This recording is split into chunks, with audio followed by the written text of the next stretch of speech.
Get ready to uncover ancient Egypt's biggest obsession. And it's not what you think. They weren't all about pyramids and pharaohs, but rather about preparing for life after death. Egyptians believed that their soul would face some serious consequences if they didn't get the transition just right. In fact, a wrong move could lead to an eternity of torment in the underworld.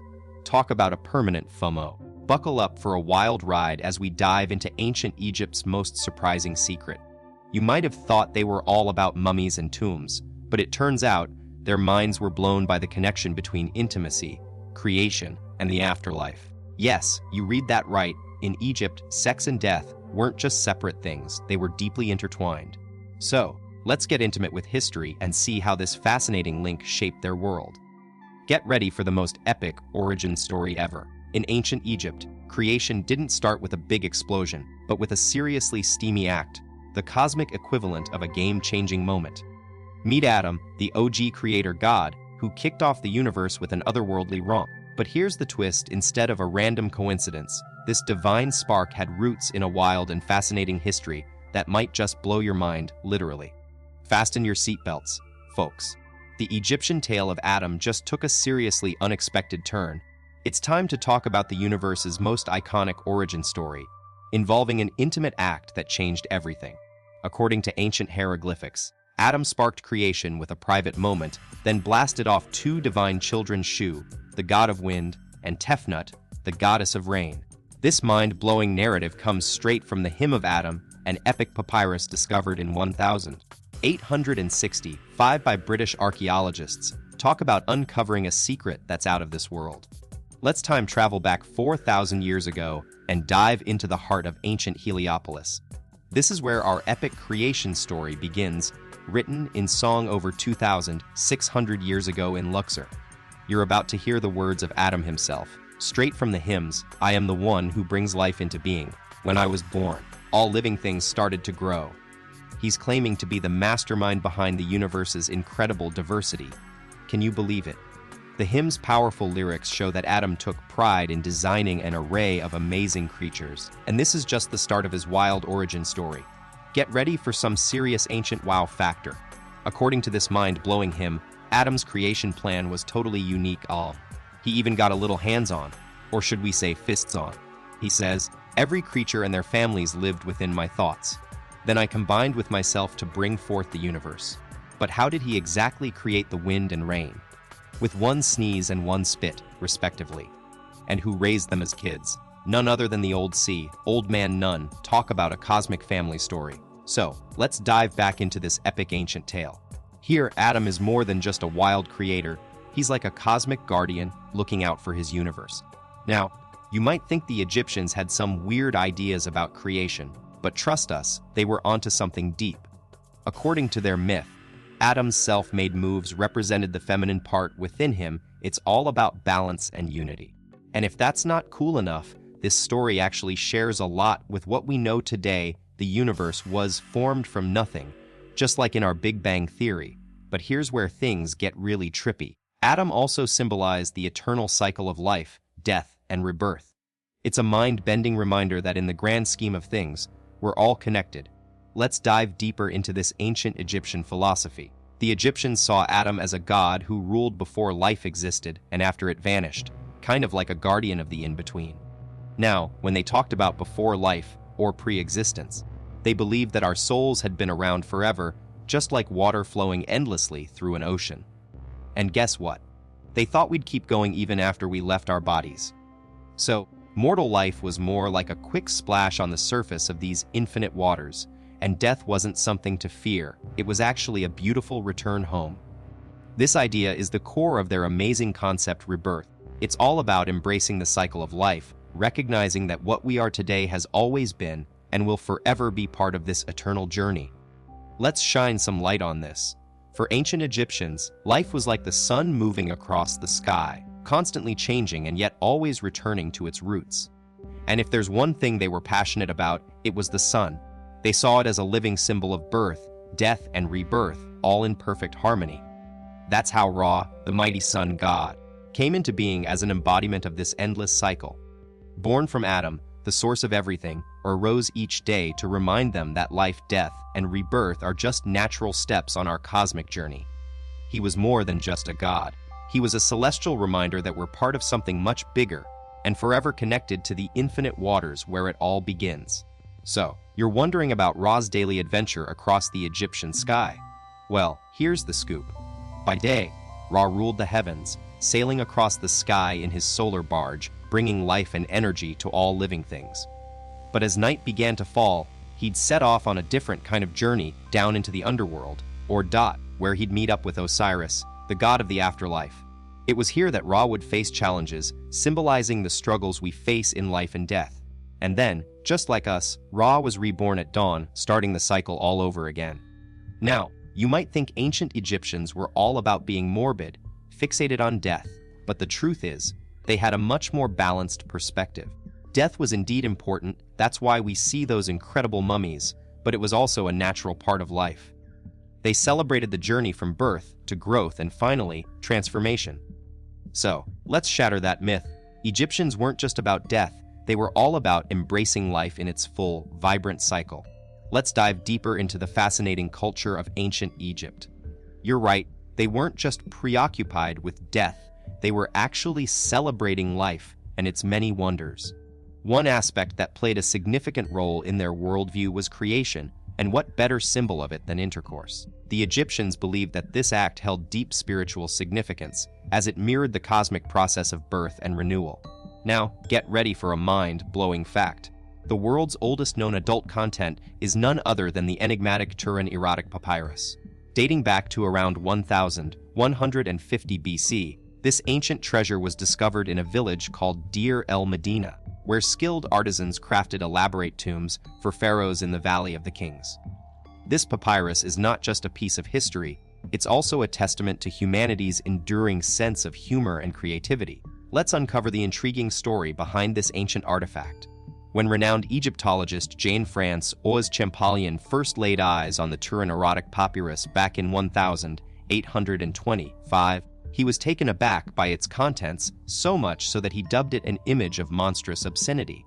This bold statement left a lasting impact, and the papyrus was subsequently hidden away from public view for nearly 2 centuries. Fast forward to the 1970s, when this 8-foot-long scroll resurfaced, revealing a treasure trove of explicit yet intriguing illustrations. The artwork consists of 12 vivid vignettes, showcasing couples in some truly unconventional intimate positions. Yes, you read that right, one scene even features a chariot. The men depicted are far from the chiseled gods we often imagine. They're bald, short, and sporting rather scruffy beards, but with one notable exception: their exaggerated anatomical features. On the other hand, the women in these scenes embody the very essence of Egyptian beauty standards, often holding symbols associated with love and intimacy, like lotus flowers and items linked to Hathor, the goddess of affection. This striking contrast between the men's rugged appearance and the women's stunning beauty raises an interesting question. What message did the ancient Egyptians intend to convey through this artwork? The mystery of the Turin erotic papyrus slowly starts to unravel. Many Egyptologists now believe that this cheeky artifact might actually be a work of satire, playfully poking fun at its audience. It's possible that it was created as a joke aimed directly at the artisans and villagers who lived in the community back then. And if that's not enough to convince you, there's another piece of evidence that suggests this is indeed a humorous masterpiece.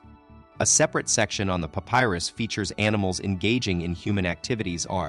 Think animals playing musical instruments or crafting pottery. The absurdity of these scenes is undeniable, leaving little doubt about its satirical nature. With this newfound understanding, it becomes clear that the Turin erotic papyrus isn't just an unusual artifact. It's also a hilarious relic from ancient Egypt, cleverly disguised as something more risque.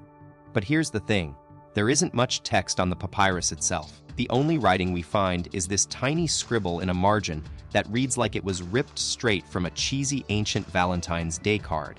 "Come behind me with your love, and oh, son, you've found out my heart. It's agreeable work." It's not exactly the most subtle pickup line, but hey, we have to appreciate its honesty.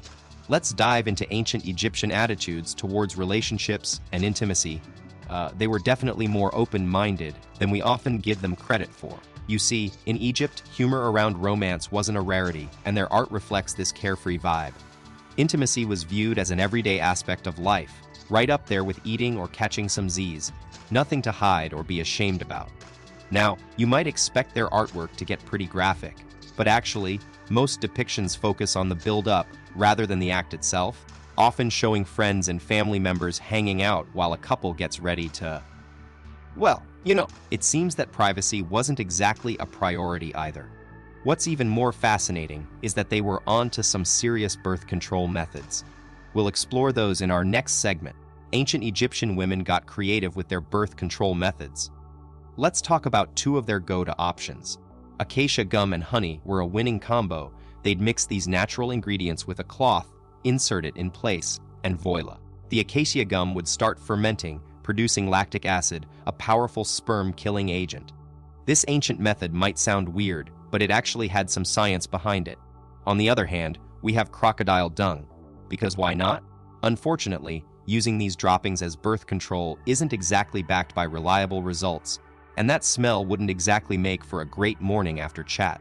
Egyptian culture, where sacred crocodiles met some seriously forward-thinking views on gender.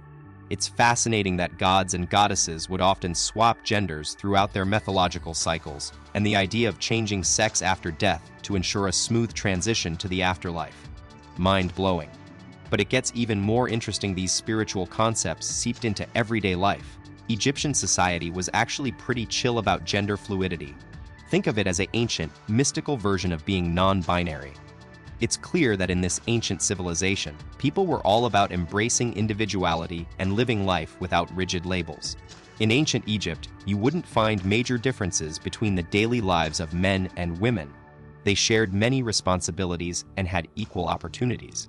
Women even held top leadership positions, crushing it in a time period where that's not always the case. Now, don't get us wrong, they still lived within some social boundaries, like any society. Marriage wasn't exactly a party. It was more of a practical step for starting a family.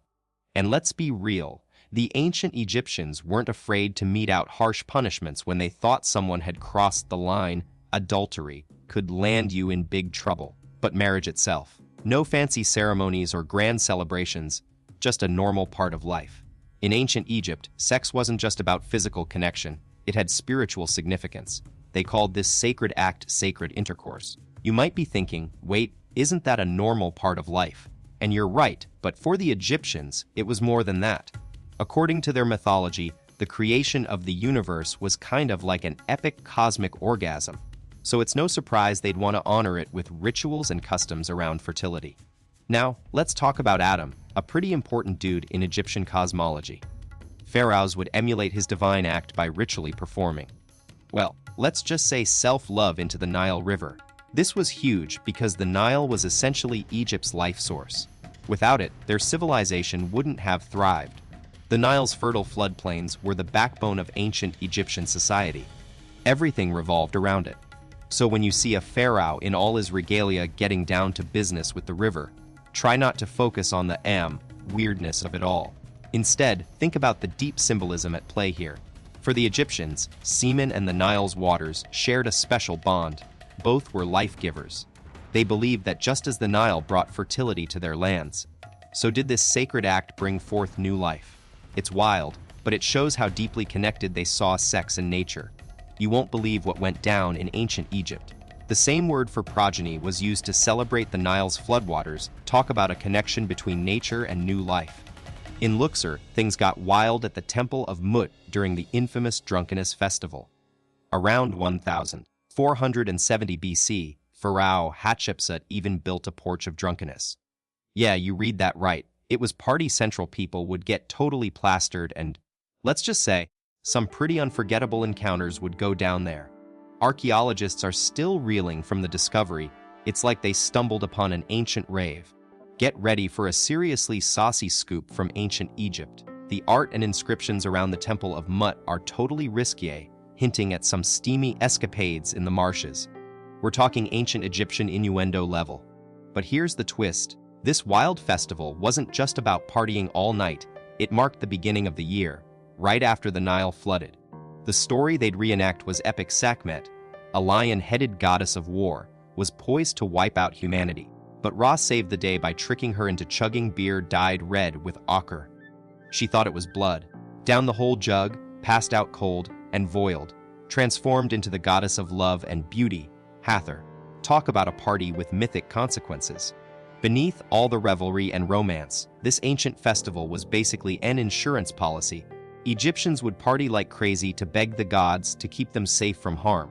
Can you imagine the morning after? The colorful tomb art in Egypt's tombs might look cheerful now, but back then, they were a crucial part of life preparation. According to the instructions of hard death, a super old text written by a wise sage from Egypt's 5th dynasty, each household was supposed to ready their home for the inevitable, making death feel less scary and more like just another stage of life. Get ready to think differently about your forever home. For Egyptians, it wasn't a house, but their tomb. And just like us, nobles added personal touches over time, turning these underground abodes into one-of-a-kind spaces that even included fertility statues and cheeky phallic symbols. They believed life would go on in the afterlife, so why not deck out your tomb with all the essentials? This ancient economy was booming, catering to the wealthy who wanted top-notch tombs. Kind of like today's luxury funeral homes. But here's the wild part: Egyptians didn't just make one big purchase when they died. Instead, they'd shop throughout their lives for everything from furniture to fancy grave goods, creating a unique and lasting legacy. You might think ancient tombs were left abandoned after the big goodbye, but nope. Egyptians kept the conversation going by visiting their loved ones' final resting places. Yes, you read that right. They'd catch up with grandma in her tomb like she was just around the corner. It turns out, this close-knit culture was way more chill about life and death than we thought, and that's a lesson worth learning from today. By embracing the realities of our own existence, maybe we can become a more open-minded and less fearful society. And isn't that something to aim for? That's it for today.